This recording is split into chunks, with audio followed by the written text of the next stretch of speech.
Good morning.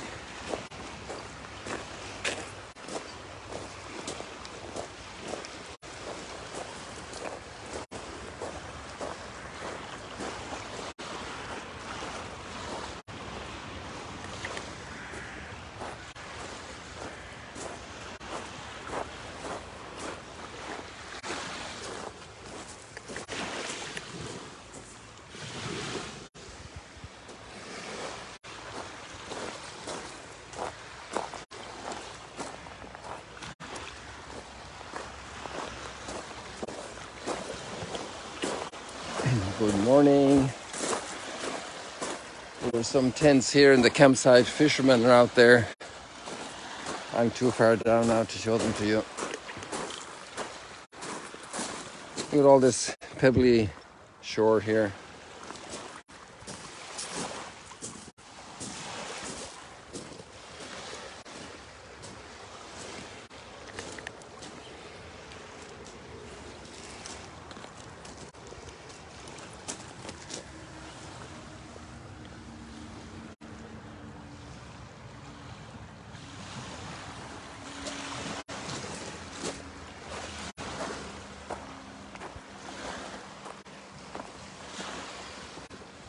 We walked along a little bit here yesterday, but now we're only at the beginning, so we can go further today.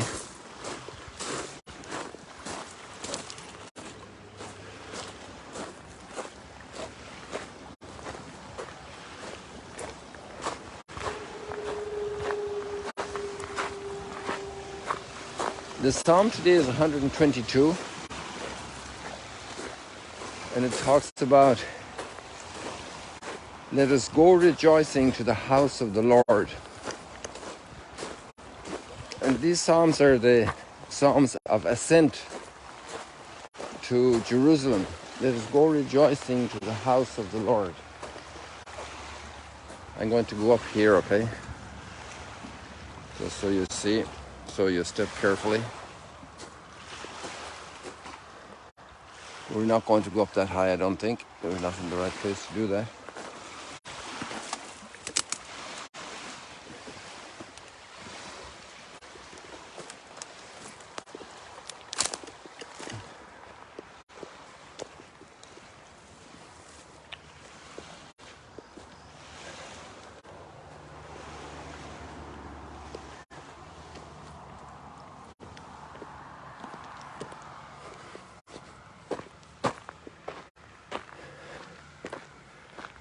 Let us go rejoicing to the house of the Lord.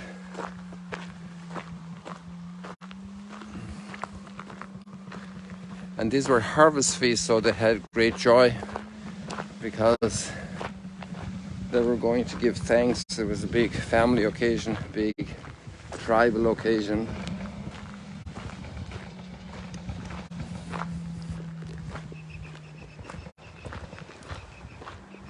Somebody has a noisy vehicle here and then nearby.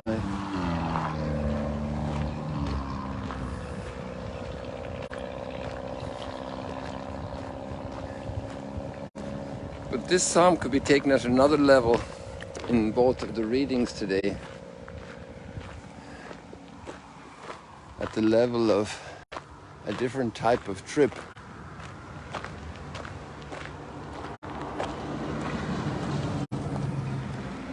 A different type of power.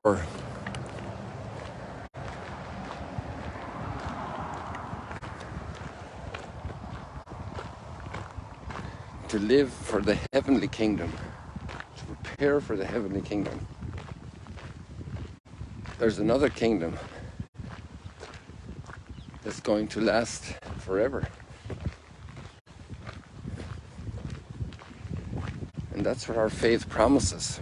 One of the complaints of Paul in the letter to the Philippians is, and also really the gospel text, is that we're just living with the rules of life in this kingdom.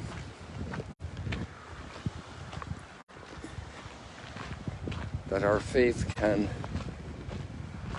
propel us onto another level.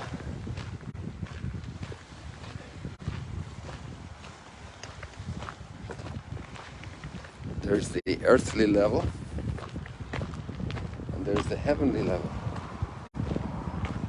And that has a lot of consequence for how we live.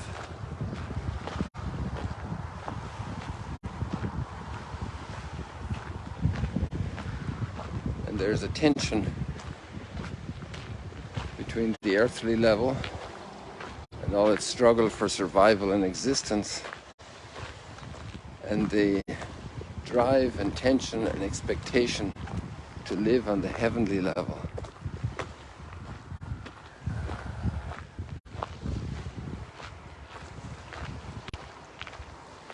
With that in mind, that's where we're headed.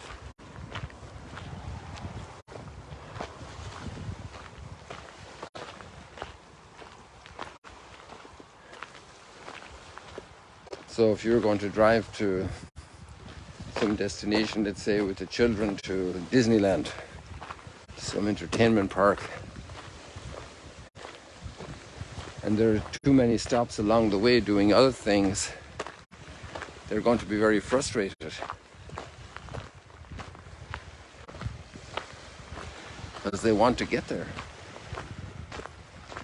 Everything is focused on that. So, okay, these are all the nice things, but we're leaving them aside to get to where we want to go.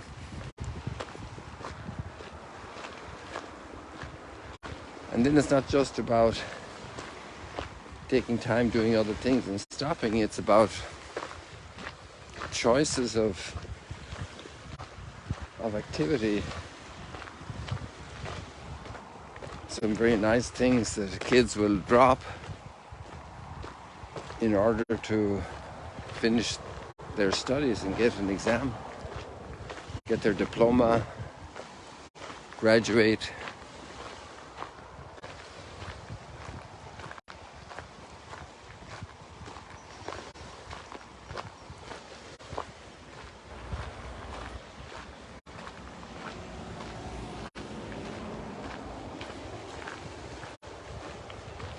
Clear decisions and choices that affect the whole life, the whole way of life. That's the big message, really, of both readings today.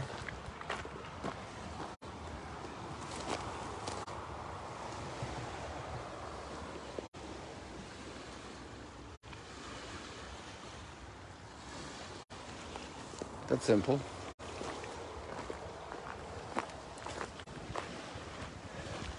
We just read the words that we have in the first reading. For many conduct themselves according to the passing world. Their God is their stomach. Just think about that for a moment. Their God is their stomach.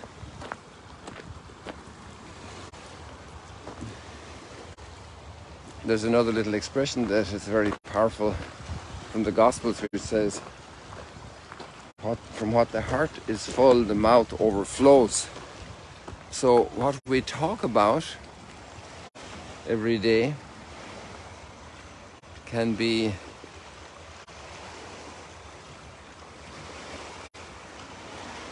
an indicator of what's in our heart.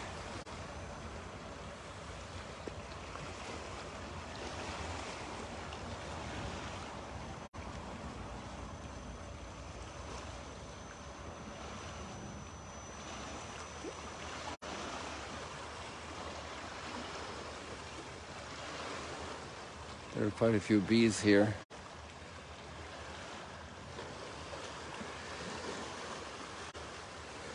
Because of what the heart is full, the mouth overflows. Our speech. So check out what you talk about mostly. What are you concerned about mostly? And some people are very concerned and all their focus is on food.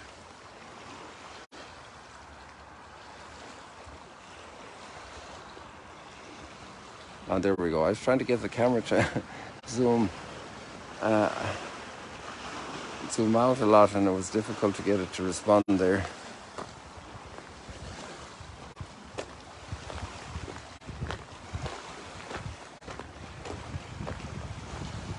And obviously food is a very important thing. Without food we wouldn't live, and it's also very beautiful that people are concerned about food and help to prepare good dishes for enjoyment and for company and for celebration. A lot of love is shown in the way food is prepared. But sometimes it's kind of the dominating topic.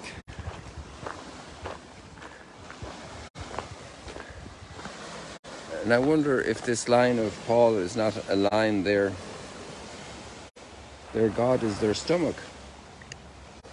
Their minds are occupied with earthly things. But our citizenship is in heaven.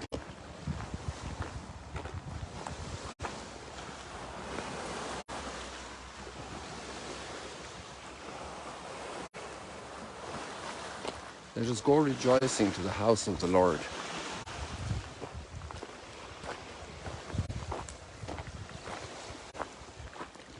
And we live in a world that really pushes and sells all the material. It's a very sophisticated industry of even graphic design and media and music and videos and priorities that keep us focused on the material, because people need to sell things.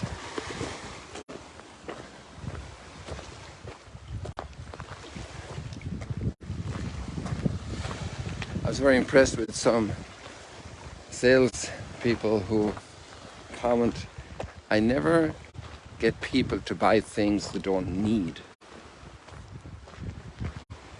What a great sense of justice. Because a person who's in sales has a great capacity of convincing others to do things. There are great motivational methods to accomplish sales, to get people to buy. And there's great incentives for those who sell a lot. They get awarded for selling a lot. They have their extra bonuses and salary, and they have certain perks and awards and recognitions. And in one way that's all good, because they're making a living for their family. But if they're getting people to buy stuff they don't need, they're actually not helping people, they're enslaving people. People have some sense of satisfaction for buying stuff that's new, but maybe they don't need it. Maybe there are other more urgent needs of my brothers and sisters. Of course, I need to be responsible and keep the house in good shape, and some things get broken, need to be fixed and repaired, and I need to buy them to be able to find the right material to do a job. And there's a salesperson that gets them, is able to show me the different things that I could take, the different options, some that are a little less pricey, but then maybe the quality is an issue, or the service afterwards is an issue. And the good salesperson tries to identify what exactly I need and what will be helpful. Not just to make the sale and sell me the most expensive thing because there's more commission or more financial reward for the salesperson in doing that.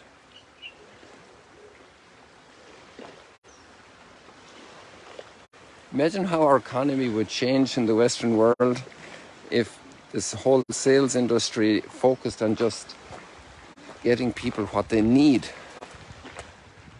and not the superfluous.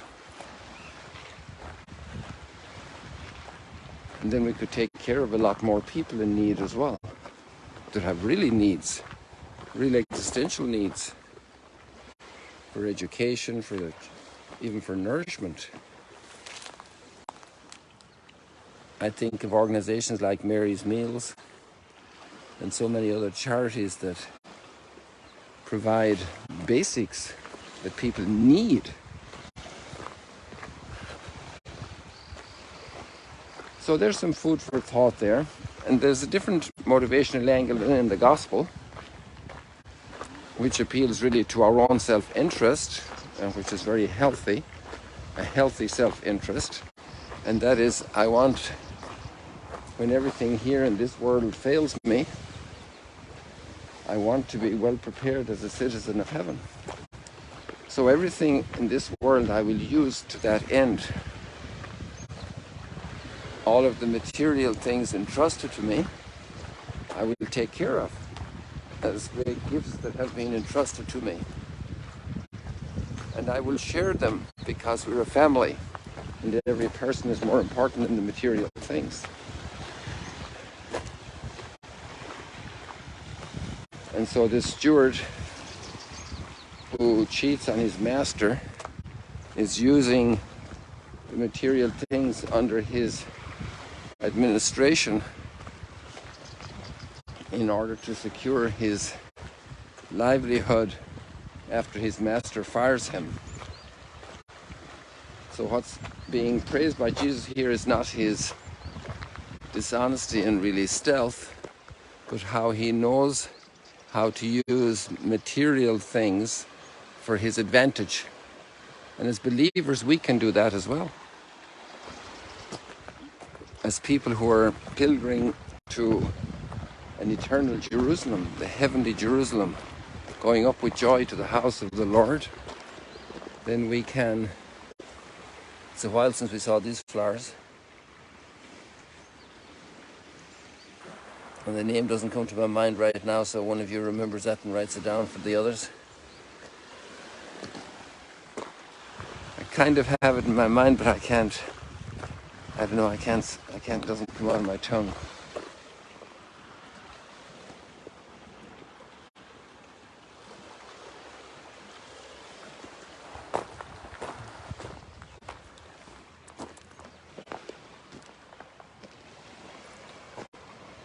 I haven't seen these plants for a while.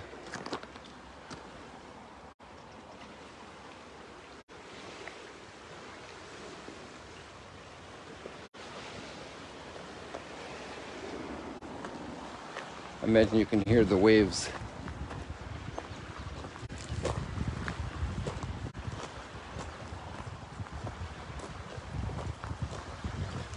So I think we'll leave it like that, people. Maybe I went over time.